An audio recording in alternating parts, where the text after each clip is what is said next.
Ermənistana yüklər göndərdi. Bildiyiniz kimi ötən gün Rusiyadan göndərilən yük Azərbaycandan tranzit keçməklə Ermənistana göndərilib.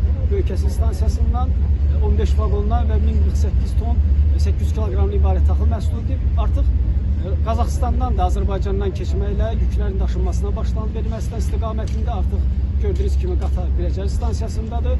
Deməli, qatar 15 vaqondan ibarətdir, 1000 tona yaxın taxıl məhsuludur. Qatar bugün Biləcəridən yola düşməklə Hacıqabul, Böyükəsir istiqamətində hərəkətini davam etdirəcək.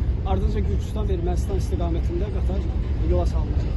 Və qeyd edim ki, artıq növbəti mərhələdə həm Qazaxıstandan, həm də Rusiyadan Ermənistana, Azərbaycan ərazisinə tranzit keçməklə növbəti yüklərin partiyasının göndərilməsi gözlənilir.